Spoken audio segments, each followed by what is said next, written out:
What's going on, people? It's Mr. Door back again with the review show. I hope everyone's fit and well. Yes, we're talking about yesterday's game. Lose Toney 3, Nottingham Forest 2.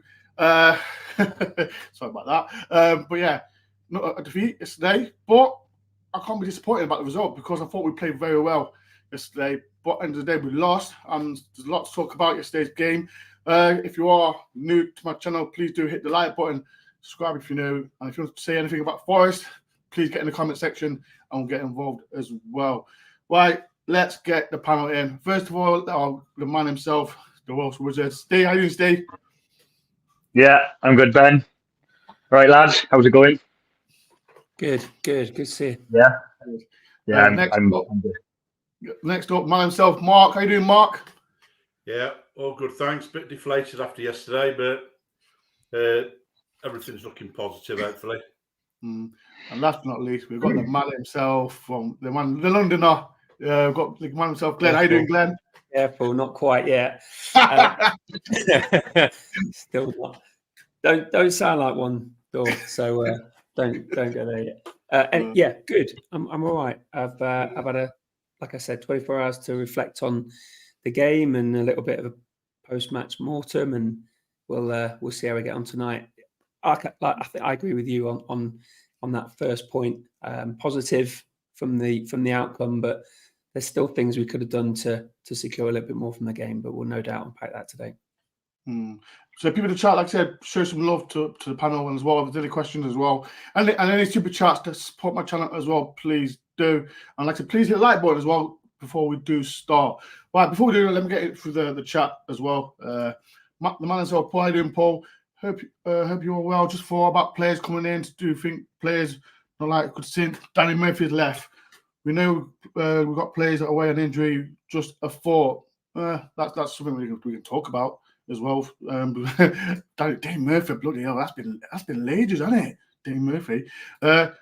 Colin, how you doing, Colin? If you want to be a member to my channel again, support my DoreOnTour podcast, please do. The legend, he's always in, all the way from America. Chris, how you doing? Evening from Jersey, chaps. Pay me to say, but my countryman Turner has to go. Ooh, wow, Chris, you must be harsh, wasn't it, Chris? That's what we are going to talk about for the show again. Big Mark, good evening, Mr. Don Panel. Good evening, chat. How you doing, Big Mark? Hope you're well. Another legend to my channel, David. He's always here. Hi, Ben, Mark, Stephen, my mate Glenn. Have a good one. Is he your mate, Glenn? Twitter friends. Twitter friends. David, wait. How come you say your friends, Glenn, not the rest of us? Dave, I thought we were friends. Shout out to David as well. Another legend as well. Good evening, Mr. Dog, Mark, Stephen, Glenn. Hope you're well. It's a shame we lost yesterday, but I think we'll stay up. Yes, Eve. I think we'll definitely stay up as well. Legend Eve. Please show some love to Eve as well. Eve, what are you enjoying today? Peter, hi, Door panel. Yes, how you doing, Peter? A lot of melodies. Justin, how you doing, Justin? I hope you're well. Morning. Wow, yeah, you're far. Justin, where are you from again? Put in the chat where you're from again. I'd love to know. Right, let's say we're going to talk about the game yesterday. It ended, well, I can't say it 2-0. Just, yeah, Brentford 3, Forest 2. Let me get the first thoughts on you, Steve. What was your mood about it? Yeah, we lost, but it was a positive, wasn't it? Yeah, and that since Nuno's come in, I mean, the two games we've lost, Bournemouth and yesterday, you know, we've come out of it. And the Bournemouth game, you could look at the farce that was Rob Jones and that whole that scandal of the volley red card and so on. I was frustrated. And then yesterday was just a glimpse of the old Forest, you know, still lingering there. Like Glenn touched on. I think Glenn, you touched on the fact is that frustration of not seeing a game out or hanging on or just seeing straight after. Like there's still old Forest there, like the West Ham away game. It reminded me a bit of that game in a sense. But again, was it the case we scored too early? You know, we score early and then it's just like, right, okay, we know what's coming. But Brentford were not good. Let's face fact. The whole circus from Toney, yeah, but they weren't great. They were there for the take. And then I go on record to say, if we had our full strength out, I think we would have ruined them. I honestly think I don't think they would have handled us with Alanga's pace and the way they set up. I think we would have I think we would have beaten them. So I think we let them off the hook. Frustrational, Ben. I think, going 2-2 and conceding straight away. I think, okay, I know you messaged asking if Mopé did handball, but to be fair, he didn't. Okay. Um, Everyone was but confused. Everyone was confused. Yeah. First glance live, I was like, he handballed that. But to be fair to him, a good finish, usually kind of to barn door from 12 yards, but to be fair, he took it well. So, but that always happens against Espen, You can have a striker who hasn't scored in 10 years and then he scores an hat-trick. It's that Forest all over. But yeah, frustration, Ben. I just thought, the positives for me were we played well, except for maybe I think we could have pushed harder in the last 10 minutes. A little bit, we played in the wrong area, and the other downside is still that goalkeeper dilemma. And also, I think the bench as well, it worried me. We didn't have a lot to offer off the bench. I think that's the 3 negatives for me, and the positives going back. We played well. I thought Danilo had his best game for a while. I'm sure we'll come on to individual players later on. But frustration and just, like I said, I'm just glad we didn't really get wrapped up in the whole Ivan Toney circus. I think we shut up the crowd early. That was good with Danilo scoring the goal of the game. But yeah, just unfortunate, Ben. We didn't get nothing from it. Before I get Mark's some script for the chat, sorry. Good evening for Auckland. Want to go from Nottingham and Wood, all the way from New Zealand. How are you doing, Fabian? Hope you're well. I've got a Brentford fan. Unlucky Forest. I thought was going to lose. I am a Brentford fan, Brentford supporter. I love your videos. You travel away games that come to London for your Nottingham Forest, and I'm sorry we lost. Jamie, legend. Thank you for watching my videos as well. Mark, what was your thoughts on? Like I said, it was positive, but like I said, Steve just mentioned the last 10 minutes we faded away a little bit. But what was your thoughts, Mark? Yeah, a lot of positives to take from it, I think, especially when you look at it. No Elanga, no Morgan, the guys away at AFCON. So it was always going to be struggling a bit to find a team, and I don't think we played all that badly, really. Yeah, we may have gone ahead a bit early, but brilliant goal from Danilo. Controlled it on his thigh, smacked him with his right foot, beautiful. And the good thing was, even though they came back with a dubious free kick, still not sure what the laws are around that. Yeah, we'll talk about that. Some people saying you're not allowed to move the ball once it's been placed in the quadrant. And, he quite clearly not only moved the ball, but he also interfered with all the foam that the referee had put down and spread it out with his hand. Yeah. So, I don't know how they stand from the law, because like Nuno was obviously very upset because he said he thought every goal had to be checked if the VAR was available, just to make sure, nothing had gone on that was untoward. But, we came back. Nice to see. For me, Wood's goal, that's always been the type of goal that we've wanted to see him score. Because that is playing to his strengths across, and he's on his head. So a lot of positives to take out from it from me. The one downside for me is that although all the midfielders did have a half decent game, when you look at the number of times that they all lost possession, even Domingos, who had a really good game, he lost possession at least a dozen times. And so that for me was where we lost a bit of control of the game. And I agree with Steve that we did peter out a bit later on when we could have been going for it a bit more. Glenn? Yeah, I've got to concur with a lot of what the boys have said about positives. I thought the 48 hours to recover from a really tough game at Blackpool looked like a bit of an ice rink concrete pitch by the looks of it. It looked absolutely rock solid how they've managed to recover from that and get a similar team out as strong as we can put out, I would suggest. There were a number of 18-year-olds on the bench, weren't there, like you're saying, Steve? But nevertheless, we did have a team that was on paper, a team that would definitely threaten them. We certainly did. The way we managed to recover from that that really tough game on Wednesday was a real positive. I thought it didn't really show fatigue-wise right through to the end of the game. I thought Danilo, who was struggling at the end of the Blackpool game, wasn't he? Let's face it, started really brightly. I thought he had his best game against Brentford yesterday, and the goal was taken superbly. You know, we'll no doubt we'll talk about your little meet up with him yesterday. Probably Malcolm sorted it out, did he, before? People, if you haven't seen it, go on the community page and you'll see the picture of me and Danilo at the service stations. But go and see it afterwards, after the podcast, though. It's amazing. But Danilo and Mangala, I think both of them had one of their strongest games of their time with us so far. I think Mangala was unlucky not to put one of those two chances away. The second one, arguably, you know, in that near post spin. You know, a little bit more composure perhaps for the first one. You know, I was listening to some of the post matches that Morgan Gibbs-White's been given recently about blazing it and just taking that little bit more time before the Man U goal that he scored. Had Mangala taken a little bit more time, and not that he had a lot, but take a little bit more time, maybe you've had you know, on target, might have challenged the keeper there. I thought Wood was exceptional. I thought he pressed really hard, and when we didn't have the ball, I thought he worked really well when we did. Provided lots of options there going forward. That one positive perhaps from Callum Hudson-Odoi. In fact, the ball over for Wood's goal was arguably the only light that Callum Hudson-Odoi had. I thought he had a pretty difficult game. I think they doubled up on him a lot. Omobamidele, we've got to talk about Omobamidele. He had a great Premier League debut. Had a strong game in Blackpool, didn't he? Great goal.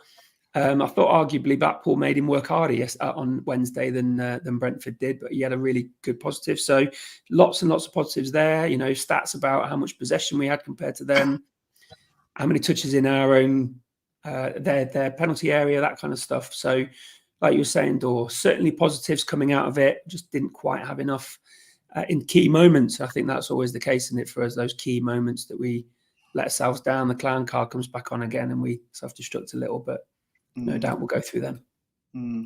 People, please do hit like button if you can. It's massive help. Right, let's talk about. Just talk about Danilo's goal, or just talk about the free kick goal from Toney. Where should we start, lads?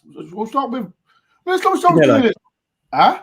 Danilo. Got to start with Danilo. Let's start with Danilo. Stay. Danilo's goal. Like people, the goal's so quick for me. I didn't see it. I didn't see it. I've not vlogged it. Like it was just out of the blue. You caught the end of his celebration, didn't you? I caught the end of the celebration. I was like, wow. When I saw the replay, I thought, what a goal! But people in the chat, what a goal from Danilo. And again, I don't want to rub it in, but I met him after the game. It was, crazy. But still, his goal was just techers, if you want to call it that. Well, I'm like you lads, it just happened so quick. And I thought it was going wide, but it just hit the bottom of the net. You seen it at the bottom of the corner and then roll across. I was like, oh my God, it's in. And I was jumping around like a madman. And and it was just a perfect way to shut the crowd up on it. To absolutely silence them, just zip that old hype over Toney, and it's just a shame we couldn't push on. But again, we touched on that. But yeah, it was just a brilliant way to really hush the crowd, and it was just like, and on his right foot as well. You know when you say hush the crowd, let me say this: if there's any Brentford fans watching this, I didn't hear any Brentford fans at all. No, only when they was 3-2 up. Yeah, I didn't hear them. Sorry, Brentford fans. Sorry. And I got to say, the chant that Forest fans were singing about Toney, hats off. I'm sorry, it was funny. If any viewers picked up on that chant, it was brilliant. What was it? What was chant? Oh gosh, chant. Basically, they were singing. He hates the Brentford. He loves the bookies. He hates the Brentford. He loves the bookies. He loves the bookies, but we love.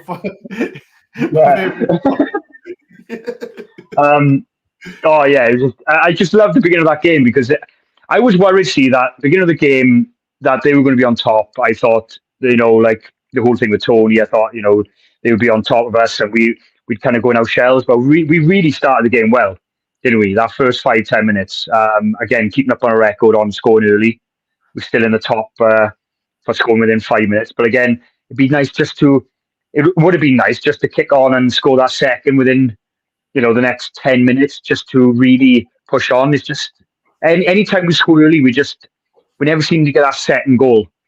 And that's what worries me when we score too early. Forest just haven't got that killer instinct to go on. But come back to the goal, and his right foot as well. And even Jamie Carragher, was very animated about it. I was expecting Danilo to run over to the touchline and hold up a Toney shirt, but or Toney to claim that, But it was just brilliant goal, wasn't it, Ben? It was goal of the game. Yeah. For me, Danilo was man of the match. I don't care what Carragher says. I thought Danilo was the best player on the pitch. That's my personal opinion. I thought he was brilliant. I thought he was better than any Brentford player. His goal it was nice to see Danilo back. That's the Danilo we know. And it's strange as well. Maybe that Blackpool game was giving him confidence, because it's quite easy as a South American player to go to a wet, windy Tuesday night or Wednesday night. What was it in Blackpool? Did he play number 10 role? I like it from where I was. He played number 10 role or number 8. Yeah, and one other thing as well. Come back to Mangala. It was Mangala was getting forward more yesterday as well. Yeah. He, then planted in the box. It's almost like Nuno's pushing him forward as well. It's very strange yesterday that maybe Yates was told just to clean up more than Mangala, but Danilo was more of a 10, Ben. He was but he was pulling the strings though, and he was come back, like I said about the Blackpool game. Danilo as well stepped up in that game, because them kind of games, South American players can quite easily disappear as well. They don't like, with the climate, and they're not used to it. But Danilo stepped up for the last 2 games, so hopefully now he can push on and really get back to the player we know that he is from the latter end of last season. Mark, let's. I said Steve touched on it about with Danilo. So the role with him playing number 8, he has to now. But more Gibbs White is not injured for, we don't know how long he is. And how long is Gibbs White injured for? I don't know how long. Is it 2 weeks? 2 weeks, I think. 2 weeks from Wednesday. Mark, Danilo goal was fantastic, Mark. But now he's got to step up more big time now, because we're missing players like Gibbs White, Malanga. Who else we're missing in that midfield? Canate as well. He's got to improve that role after that fantastic goal he did yesterday, didn't he, Mark? Yeah, I think hopefully the last 2 games has given him a bit of his confidence back, because we said we were all missing the player that we saw at the end of last season, when he had a little purple patch and he was scoring, just about every game, and he looked really full of confidence. And there's been a lot of debate over, why he's not played so well at the start of this season. And I sort of looked at him sometimes, but he just seemed not keen to get forward. And there was a lot of passing backwards and sideways.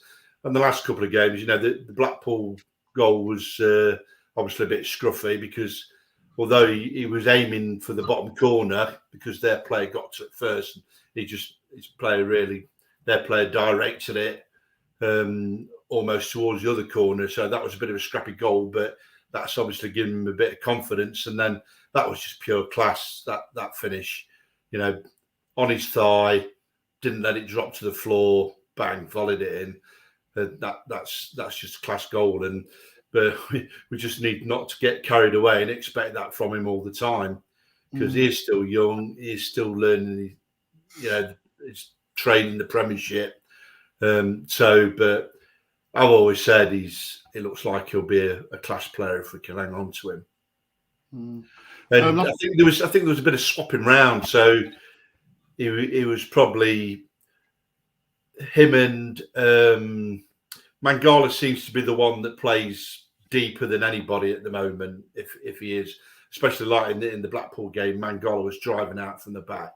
So I think that's given Danilo a bit more license to get forward a bit more. And Dominguez, because Morgan's out, he's playing more on the right hand side. So whether that would change things if Morgan was playing, and Danilo probably would play a little deeper, then I don't know. But yeah, we just need to try and get him, playing better more of the time, I think. Glenn, let's talk about dinner. Let's talk about the this free kick. Do you think, like Glenn, and people in the chat as well, Turner could have done better? We're going to talk about Turner. The wall could have done better, or it was just a good goal from Turner because he moved the ball and then it gets the rules. But Glenn, what was your thoughts on it? I've been looking at this all day. I'm so glad you asked me this, Dor. Yes. I've pointed out 9 separate things that I think if any one of them didn't happen, the goal wouldn't have been scored. First one, Mangala commits the foul. Why? Why there? Right? Yeah. He just pulled his arm across. We saw the way Brentford played in the last 10, 15 minutes. They were looking for any touch. That last 10 minutes, they managed that end of the game. Ironically, the way you said, Steve, we've the team that scored the most in the first 5 minutes, but the only team that's not scored in any of the additional time. Yeah. So we need to work out there. But yeah, nine separate things. First one, Mangala commits the foul. Without it, we don't know whether they would have gone on. I can't remember the guy who got fouled. Would have gone on and threatened to a shot or not. But that was certainly a foul we didn't need to commit right there. The wall is set up. You're absolutely right, Dor. Turner could have done better in terms of setting up his wall, putting his wall. You saw. Have you seen any of the after game highlights, Dor? The sort of No, I've not seen anything. I've not. Yates was on the end of the wall where the ball eventually came in. Yeah. Asking Turner to have a look at that. I've seen that. I've seen that bit. Yeah, I've seen that bit. Yeah. Callum Hudson-Odoi then stands on the end, a foot away from Yates, not on the wall. Now I can see why, in hindsight, having looked at it, why he didn't want to commit in the wall, because had there been a player on that far right hand side, at our left, he would have been the first player to cover, but there wasn't anybody. So he would have been ideal in that position. If he was standing where it was, even with Tony's moving the ball, it would have hit Callum Hudson-Odoi or the post. He was standing there and he was actually facing side on to Brian Yates and just waved his left knee at it. Didn't do anything there to help the shot at all. The placement of the wall, there were 4. Danilo, bless him. He's the one that sits at the back, doesn't he? Whenever they've got a corner, where we got a corner, and he's the one deepest in our half as the final defender. He's also the player that lays that doorstop underneath the wall. He's 5'9". He's nowhere near tall enough to cause any sort of problem back there. And the ball wasn't played down below. The only way it was going to be played from, like no doubt we've discovered, is it was going to go round the wall. It was too close to the edge of the penalty box to go anywhere over the top of it. So it was going to go round the wall. And we left a huge, great big gap for Ivan Toney to play through. In hindsight, exactly the same shot. You could have transplanted the same thing, took our green and blue kit off and put that yellow kit door from last year, and it would have been exact same goal. Turner didn't do his homework on that respect, of that's where he would go. So I'm not even on number 3 yet. I'm beyond it. Yates told Turner to look to watch on that side, and he stood right in the middle of the goal. Why didn't Yates bring Callum Hudson-Odoi in? Why didn't Callum stand on the end? The ball placement, yes, we talked about, Mark. You're absolutely right. It was moved, and he covered it up with a little bit of that spray. Darren England then stands right next to the ball, watching the wall, not seeing the sector he'd been sprayed around the edge of the ball, seeing this really weird kind of number 3 shape that's created this extra and allows the free kick to be taken. And then Turner's error in positioning, number 7, communication, number 8, and judgment, number 9. It was a catalogue of individual situations that any one of them, had Turner stood on that near post, he'd have saved it. Had Turner stood anywhere nearer the near post rather than around the side, he was always going to whip it around the left-hand side of our wall. It wouldn't have been a goal. It would have hit the post or gone out for a corner, gone out for a goal kick. I think it's more than Toney moving the ball. I think it's a number of other things that we are within our power to control in terms of creating that wall in the right place and making it wider and putting Callum Hudson-Odoi in it and Yates sort of stepping across rather than in towards the player on his left-hand side. A number of different things. Turner was involved in that decision, yes. And I agree with our American friend that he's running a very close tightrope in terms of being a Forest player beyond the end of this window. I can't see how they would get to the end of January and not replace someone in goal. But Nuno said in his press conference he's not bringing a goalkeeper in, and there's what people in the chat get involved. But would you be Vlach in? Because he's not great though. No. And they're not they're both under pressure. Yeah. Turner, well, let's put it this way. We've now lost 5 games 3-2. Yeah. This season so far. And we're you are going to be going to get more out of a game if you've scored 2 goals. You'd argue that you can get at least a point. But individual errors have caused us on countless times, and the keeper is again involved in these decisions that have gone against us. And I can't see how the ownership, the board, and the management and the coaching staff are going to continue working with these people. And the last time I spoke to you guys, we were talking about Turner's shortcomings and the coachability that's he looked to me, Dor, and I'm going to say this, I don't know whether this is the right thing to say. He looked like a basketball player that I throw in goal when my keeper of my under-12s is excluded. In terms, he looks like he's a goalkeeper or a wide receiver in American high school that was chucked in goal one day, enjoyed it, and he's gone through a professional career. This is a player that has massive shortcomings in terms of his organisation, in terms of his box, communicating to his players, judgment, and playing with his feet. Although he was better yesterday, he tried to kick it with his left foot and it went out for a goal, throw-in. He's way off the mark for a Premier League player. Way off. People in the chat, what do you think like that? Be a basketball player, then? Bloody hell! I didn't see that. He's got no skill set. He's good with his hands.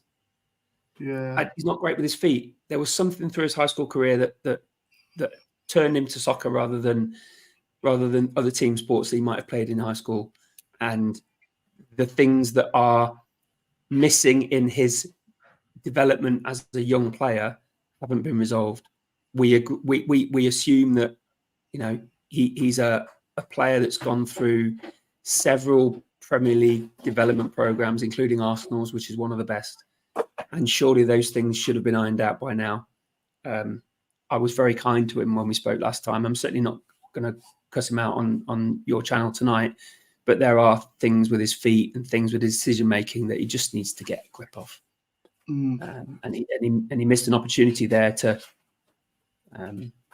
organise that wall in a better position and organise that wall that was covering that gap that was obvious. It was the only place to play that free kick. People in the chat, I said we got Bristol City in the cup, and he's not been. He wasn't great yesterday, but would you put Vlach in goal against Bristol City? What would you do, Steve? Would you bring Vlach in or just give Turner another go? This keeper dilemma is just like, it's so hard to. But keep it going. It's so hard. If you could, I think Dylan has said it on a few times. If you could put Turner's hands and his shot stopping with Vlach's feet, we've got the keeper we need. Because every time, like against Blackpool, every time the ball went back to Vlach, every time the ball went back to Vlach at Blackpool, I felt confident.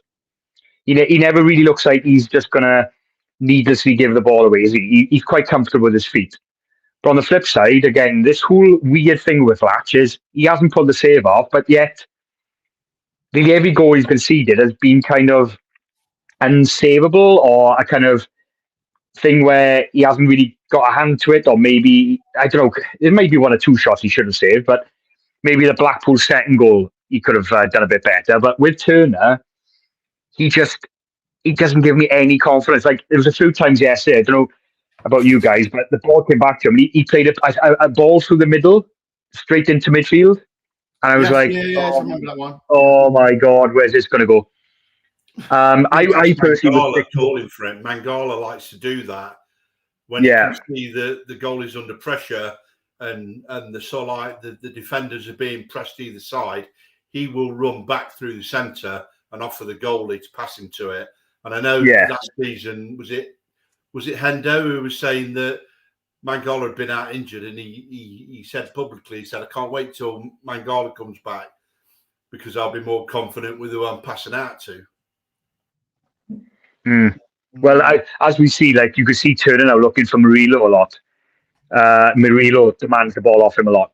But with Turner, he's just a bag of nerves. I agree with Glenn. I can't knock his enthusiasm, and his shot stopping's been decent, but he just doesn't fill you with confidence. And nearly every great team or good teams are built on a good keeper, solid keeper. You go through history of football, the likes of Schmeichel, David Seaman, Shea Given, good keepers through the Premier League history, and Samba. Then you go into the chat, like the last great keeper you had was Samba, and throughout in the last 20 years, right, you could probably name only a few keepers we've had which fills you with real confidence, and you could probably name like Samba's obviously number one. I thought De Vries was good, Doris De Vries and Lee Camp. They were the three keepers. So we haven't been blessed. It's a bit like the left backs saga, isn't it? We've never been blessed with left backs, an out and out left back. And the same with keepers. And look, in the last 2 years, we've gone through, is it 5 or 6 keepers or tried them? So that's mad.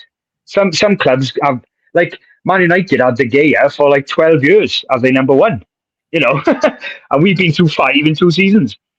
That's not stability. A lot of free, isn't he? Yeah. Okay. I mean, we would have to get rid of all our 5 keepers just to pay for his wages, I think, and have 1 keeper in the club. But for me, Ben, come back to your main question. I would just stick with Vlach. I mean, I know, again, we conceding goals when he's in, but then Turner doesn't. This is such a weird. It's very hard. Conundrum. I mean, what do you do? I mean, I don't know. I stick with Vlach though. Right. Let's keep it real. Who do you think's better goalkeeper, Vlach or Turner? In the chat, who do you think's better? And who should be our number one? What? Can I just say with Vlach though, right? One thing I would say, I think, right, he's waiting to pull off a worldie save. Like he's going top corner and he just tips it. It's almost like he's waiting for that moment just to go, I've done it. And it's like he wants to get out of the system because he hasn't done any save yet. We've gone, wow. But to be fair to Turner, he has. But then when Vlach got the ball at his feet, he fills me with more confidence. It's such a weird conundrum to have. You can't work it out, like. I mean, it's weird because we've still got Henderson.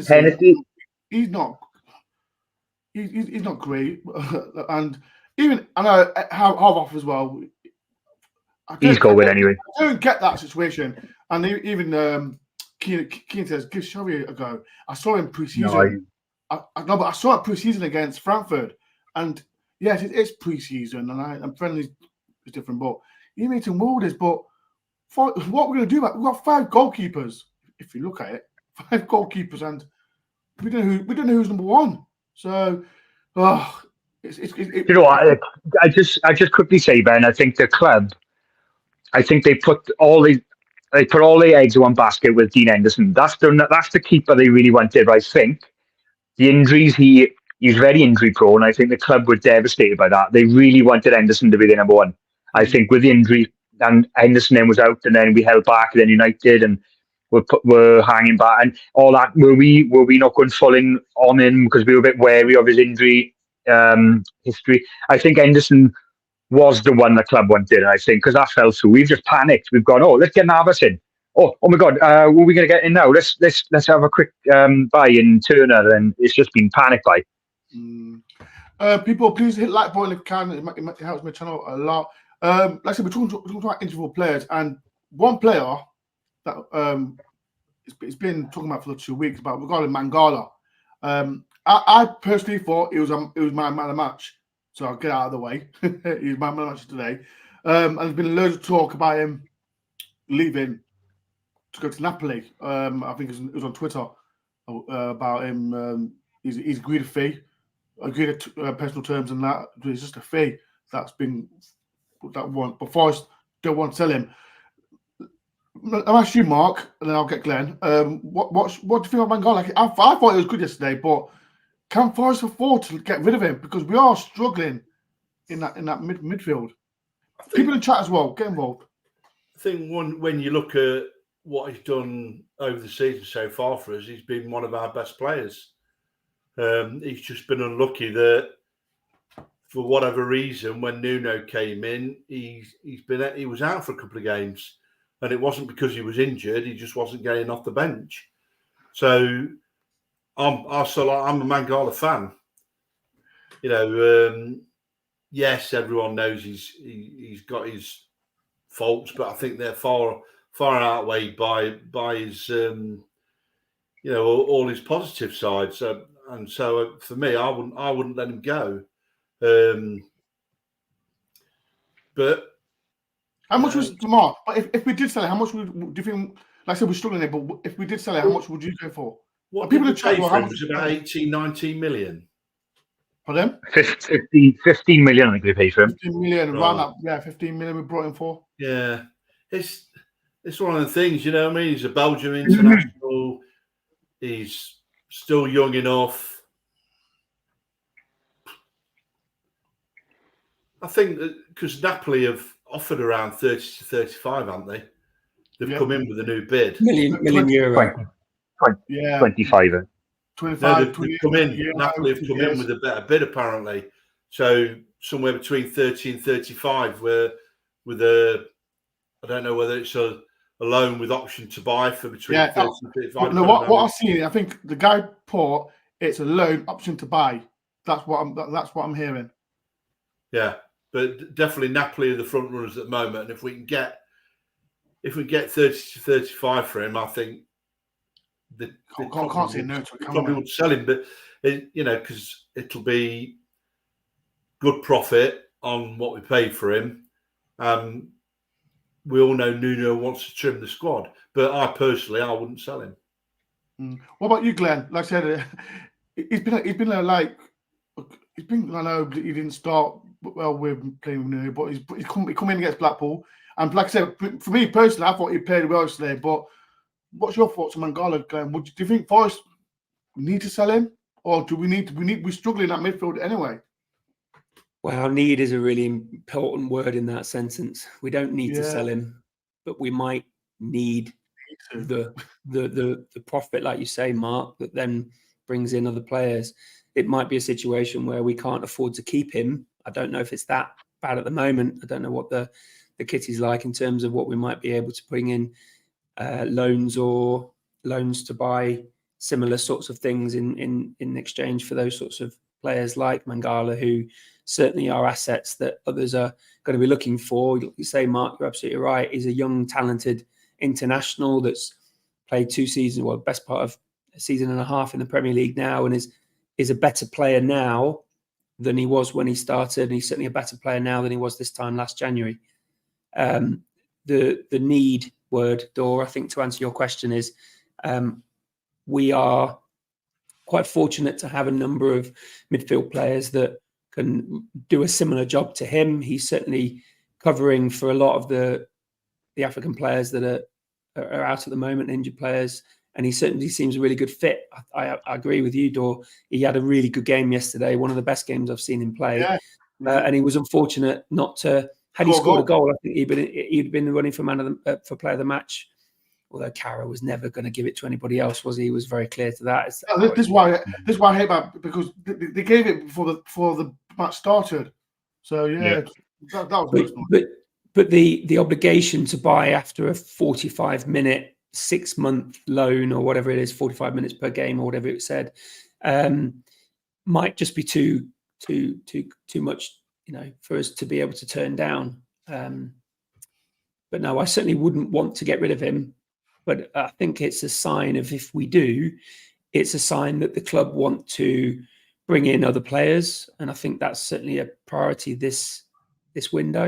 And it's also a sign that the player himself sees his future at Forest being a little bit more rocky. And no doubt other clubs might be coming in with, you're not playing much at the moment. We can give you more football type, no doubt agents are type whispers in his ears, which are going to start pricking his ears up, certainly when it comes to playing in a different country. So it might ultimately become something that's out of the board's hands, certainly if he wants to go. I think he would develop into a really, really good international player. I just hope it's with us. But as I said, it might not be something that we're in control of ultimately. The money would be a positive to come out of it, though. But who do you get for? I think other people on this channel have talked. Who would you get for that amount of money to replace him? We'd have to pay more to get a player like that to come into the Premier League. I don't think you'd be looking to replace him because, like we say, he wants to trim the squad, and so. I agree, Mark, but there are players that he's not even played. That's I think when he's talking about trimming the squad, it's more bless him, the McKennas, two of the keepers, bringing out some of those under 23s, the B team players. I know one's just gone off on loan, hasn't he? Bringing those sorts of boys out and making the squad a little bit more manageable there. I think trimming the squad of an asset that is turning a profit and is causing interest in other clubs is an part of that trimming of the squad, but it's maybe not someone else has mentioned this on another podcast. You want players paying wages on the pitch, and those players that aren't earning their wages playing, they're the players that I would want to trim before a Mangala. But Mark, nevertheless, you are right. Those sorts of players are going to bring in money from another club that's going to be giving us what would it be? 35 million euro. What is it? 80% profit. That's a good. That's in 18 months, 19 months is a good bit of business. But I wouldn't want him to go. Sorry, lads. I'll just say one thing on this scenario with Mangala and the squad. We're in a very unique position here, which is a bit of a strange position as well. That you look at some of the players who will come back in the fold, the Warros, McKennas. You could probably name a few others. If the boys hadn't gone away in AFCON and we hadn't had injuries to Alanga, these boys probably would have been moved on or looked to move on. But they've had to be brought back in the fold. And it's very strange to see. I'm a big fan of McKenna anyway, but obviously he was one of the names to be moved on.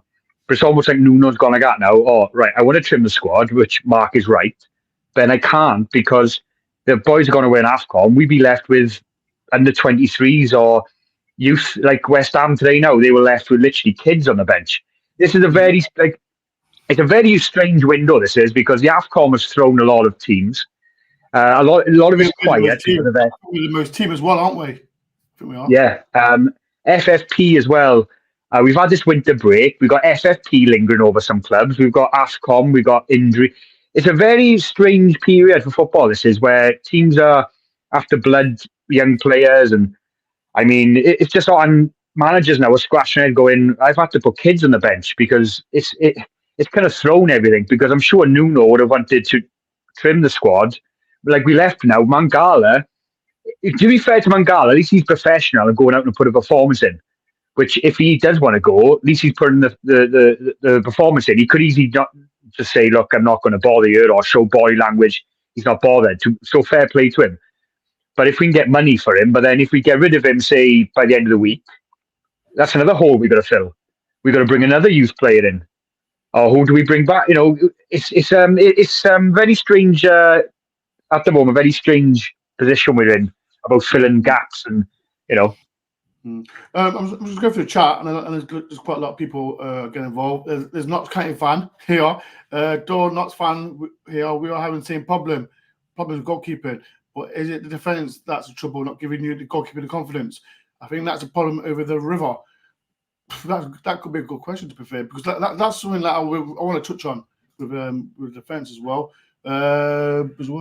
Ms. Mark, we are overloading him with centimetres, so we can afford to sell him. Ivory could be out of AFCON tomorrow too. Is that 100%? I didn't know that. Are they? I thought Ivory Coast won 2 games. So I don't think that's true, Mark. They lost their second game. Did they lose the second game? So they could be out tomorrow. Won the first one, lost the second. Nigeria beat them. Oh, so okay. Wow, I hope they lose. Ivory Coast lose, please. So I could come back. Sorry, Forest comes first. Big Mark or play Marino alongside Sangawi in the 2 for the back 4. That's what I want to talk about Murillo, because I keep saying he can't head the ball defensively, and I'm going to say the same. I'm sorry, chat, but I don't like to destroy players. But I'll say that in a minute. What else is there? London Voice. We brought some guy for the same price, so we can buy players at the same cost. Imagine spending that on a winger and a striker. Yeah, that is a good one as well. Gregory. So we need to get a keeper now and get rid of the clown Turner. Yeah, we don't get rid of him. Make him a good number 2. A good number 2, maybe. But yeah, right. I don't know how many times I've said this, and people in the chat, you can go at me if you want. I'm not a person that goes. I know he's not played much football. 2 years he's played. Murillo, defensively, headers. Everyone, he's good running with the ball. But defensive-wise, who wants to take this on? Does anyone in the panel agree, disagree with me? Go on, Glenn. Because I'm just... Are we overhyping him? Or not played much football? That's why I don't want to criticise him. Well, I can tell you that he... Get involved. I don't know what... I can tell you that he lost possession 14 times yesterday. Who? Murillo. Did he? Right, okay. Yeah. He lost possession 14 times.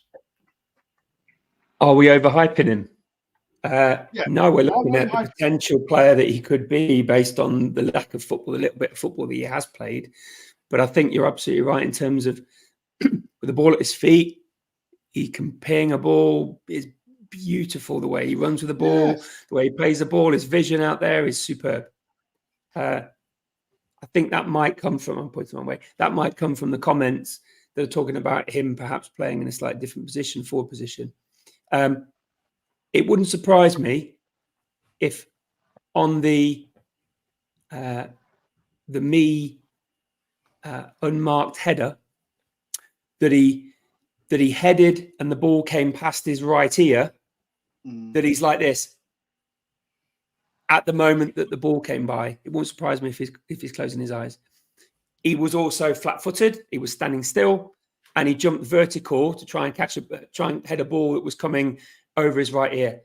The way he would come towards a ball, looking as a coach now, any ball that he's approaching by his feet, he would use his balance, he would use his agility and move towards that ball and time it brilliantly with any other part of his body, weirdly, except for his head. Dora, I agree.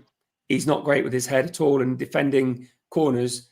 Is that 3 now? 3 that he's been marking. I've been saying it for the whole month because let me say this way, and people will absolutely destroy Joe Worrell. And Joe Worrell, like I said, he's not the first choice centre back, but players like Joe Worrell and Scott McKenna can head the ball.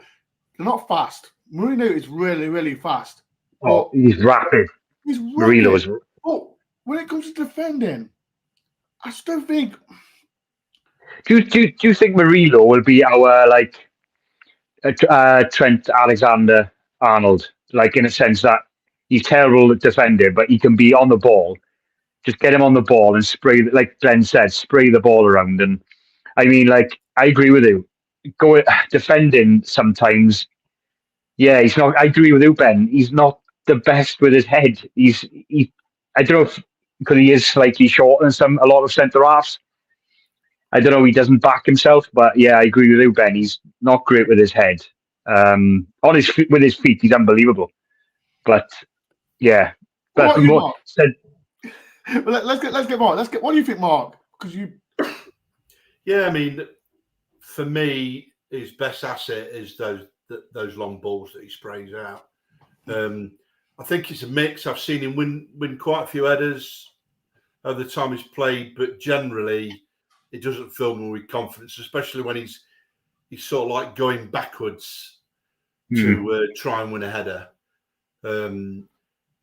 He's not so bad when say there's a long ball being shot by the opposition goalkeeper, and he seems to be able to get up and head the ball quite confidently, when he can see it in front of him, but not so much when he's on the retreat.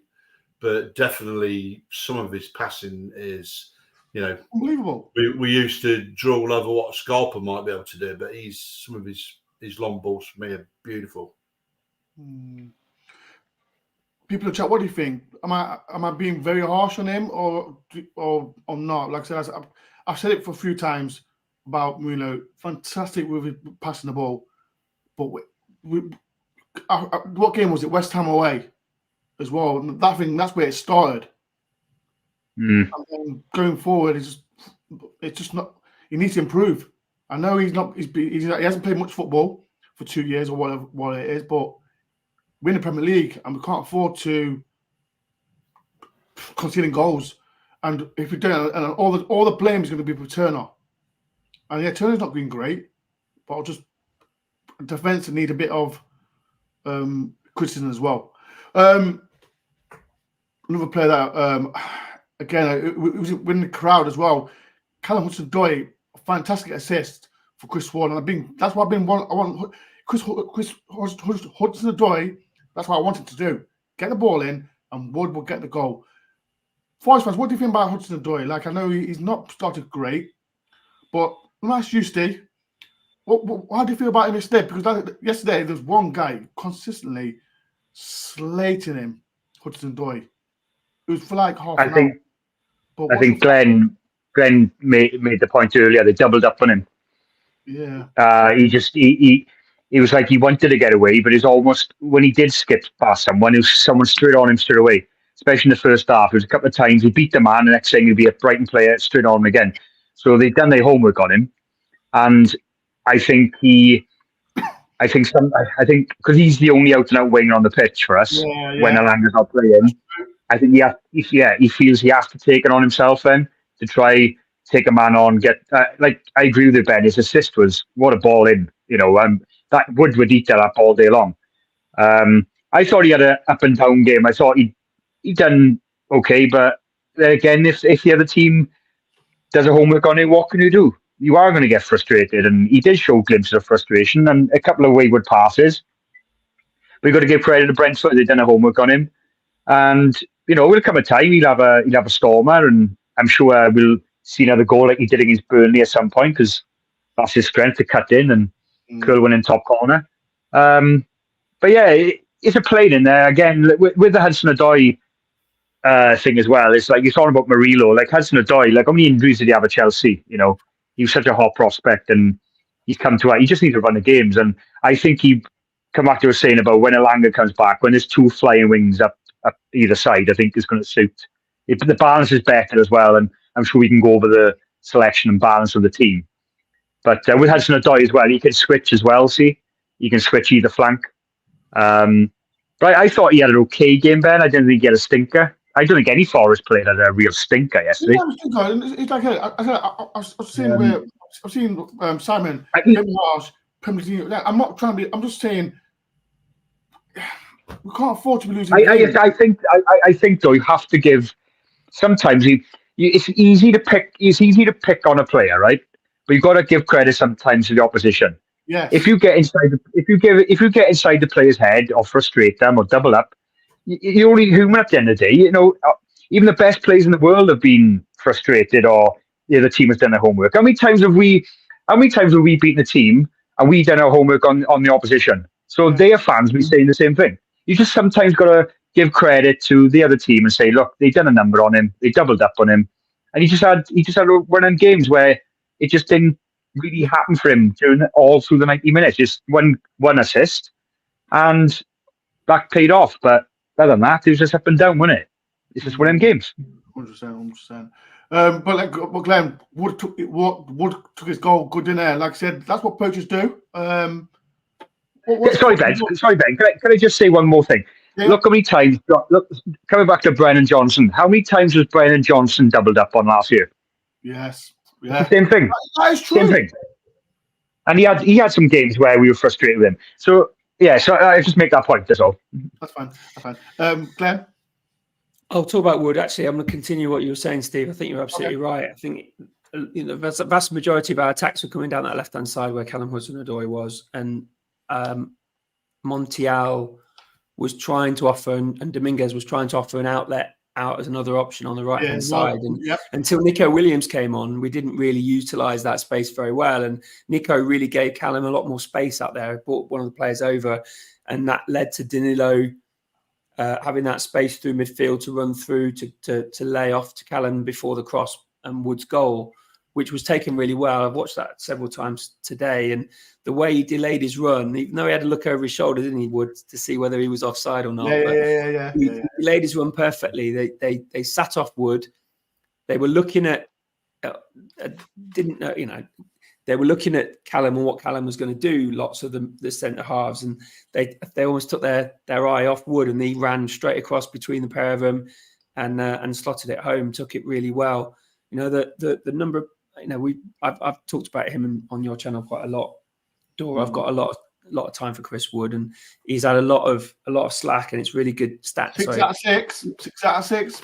It's really good that he's starting to turn it around a little bit for us. And lots of the agenda now is that we don't necessarily need a striker in the same way. We're looking now for elsewhere through the squad, and as many have criticised Wood for Wood is not his fault, is it? He's wants to play Premier League football and wasn't at Newcastle and came down here, and criticising us for perhaps committing that amount of money to Wood. And I'm not sure how much this is, and it'd be interesting to find out what the rest of the Forest fans think. What is the value of a £50 million player, remember, of a Premier League point? Had we got something out of yesterday, that would have been some way towards that. The Luton game, had we got something out of that, the 3 points at Newcastle, the 3 points at home to Sheffield United this year, those games, the Man City goal last season, the point that we got from there, rather than, what is the value of a Premier League point, and how many he scored now? 8, is it? How many and how many points have we won or earned as a result of his contributions to the team? I would suggest that if a Premier League point is something between 1.5 and 2 million, he's already owed or repaid the vast majority of the fee. I don't know if this makes sense to you or not. I'm trying to equate it to what he contributes going forward. And I see a player who is coming towards the end of his career and internationally is still involved, but is contributing positively in our team and making a difference to the scoreline. All right, there are equally as number of instances that those goal contributions have led to other things happening. Luton, for example. But that's what we pay for in this league, and it's very difficult to get £90 million fee. Okay, fair enough. But that's his bread and butter. To end my bit about Chris Wood, I've got a lot of time for him. I think he's playing really well at the moment. He took his goal on Wednesday well, and he took his goal yesterday well. And I think there's many, many more goals in him if we can provide him with a service. We've talked about this a lot. And Callum and Milanga, when he comes back, they're going to be pinging balls in all afternoon for them. I hope on Friday night, and I'll be there cheering. I can't wait to see him score there as well. So I think Glenn, I think the best way you could look at it, right, to you're on about repaying the value, is look at Anthony and Man United. They paid £86 million for him, and his return hasn't equaled nowhere near that value. So that's what you're trying to say, is that what Chris Wood has contributed. And if we do stay up this year, because obviously we got this hanging over our heads, if you go back, then key goals, like you said, even the Luton goals, I felt sorry for him in that game because he was on the, we didn't lose. But he should have been on the... He still got slated for that game. Yeah, but I mean, Newcastle away, these goals, and I think he will score. I think he'll break double figures this year. He should. I can't see him not scoring again. He will. So I agree with you, Glenn. Yeah, we look back. We're all praising Johnson last year. How many goals Chris Wood got this season? 8 goals. 8 goals, see? 8 Premier League goals. Is it 8 Premier League? I think they said. I believe Two- so. Or is it? 2 Luton. I think it's 3 so. Sheffield United, 1 Sheffield United. hat trick at Newcastle. That's 6. Brentford. Brentford. People in the chat, how many goals he's got? It's 8. 8 Premier League goals. But boys, we've gone over the hour. I don't want to be back. It's a bit late and people got work in the morning, so I don't want to go hop on in the morning. People in chat, who's your man of the match? We still could be on beer forever, but I don't want to be harping on. Oh, sorry, Ben. Chris was at the goals. Bournemouth at home. Bournemouth. Yeah. Oh yes. Yeah.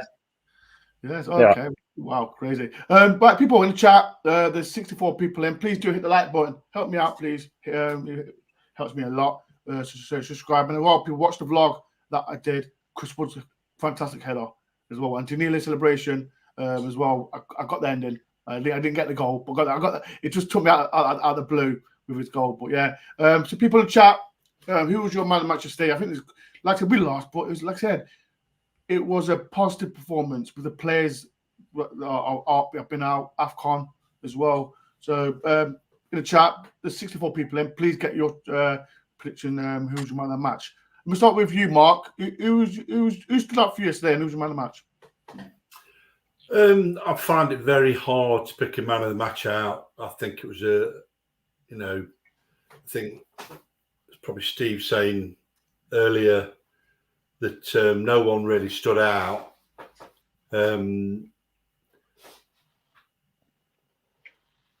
If I had to really pick one out, I think you would have to go for Danilo. He was just as good as the other midfielders, and the goal would probably tip it in his favour, I think. Okay. Before I get Glenn and Steve, we've got super chat.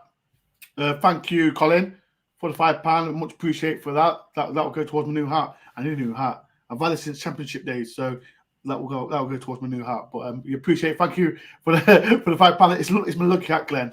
I love this hat. I'm not looking to no away day. It's too cold.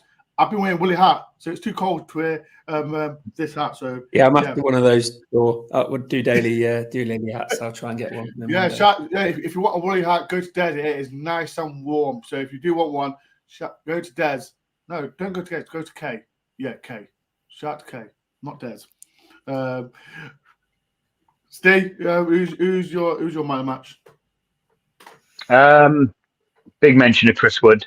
I think thinking about it more now, and what Mark and Glenn have said as well, highlighted Chris Wood. Yeah, he was very good yesterday. Held the ball up well, won a few free kicks, played off, held up the ball well. But Danilo for me, Ben, yeah, he was the best player on the pitch. I don't care what Carragher thinks. Like you said, if Toney had gone off in the first 5 minutes pulling a hammy, he was still going to give him Toney man of the match. It's pathetic. How obvious it was. He didn't look at it. It was so pathetic. He didn't look at it. Even some other Brentford players were better than Toney. I thought Jensen was their best player. Yeah, he was very good. He was very good. Yeah. Yeah, because they're saying on the commentary like him and Toney coming back now has boosted them. But come back to the Forest side of things, Danilo for me was the man of the match by far. Glenn?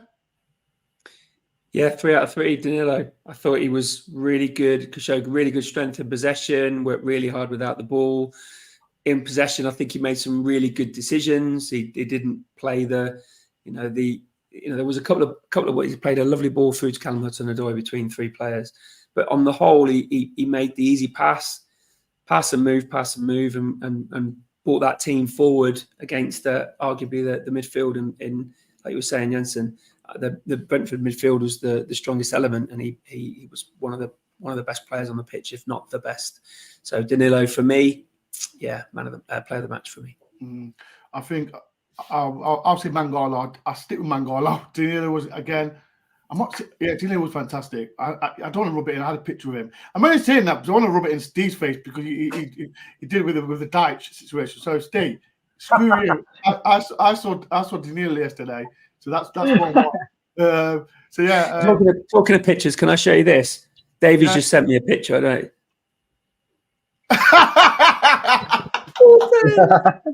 Cheers, David. That's brilliant. Who sent you that? Davey. Oh, Davey. Shout out to Davey. Shout out to Good man. Davey. But yeah, I'll say Mangala for me. Is that taking into account the giving the free kick away and getting a needless yellow for the free kick? Oh, I made that point. I forgot. You had to ruin it, didn't you, Mark? Thanks, Mark. You're right. Come on. Yeah. You know, Well, I took that into account of my thinking, you see. Yeah, okay, I'll switch you. Make it four then. Can I just say though, that shot Mangala had, I thought that was top bins. I thought I was going into a corner. I nearly jumped Oh, it was inches. Oh, I thought he was going in. It was on the half volley as well, wasn't it? Yeah, and they showed it from behind on the floor, Mangala. he might have stood a better chance of putting it in. Yeah. Right, people, it's been a great chat. It's been a great show. Before we do go, the two things I want to mention. Shout out to Nottingham Forest ladies. They beat Newcastle 2-1 as well. So well done for that. Against Plymouth this week, wasn't it? Yeah, did. But last but least, I want to mention, as you know, Dave he comes on my channel, and sadly his mum passed away last week. So he's not been on the channel, but he was there, but I didn't want to get him on the vlog to show some little bit of respect to him. But yeah, his mum sadly passed away. So if you can, people, if you do follow him on social media, give him a quick message from me. But like I said, he was he's not been he lost his dad as well. So if you do want to send in a message to him, he would love it if you did. So yeah, rest in peace to his mother, who sadly passed away. But yeah, he'll be back, but when he's ready.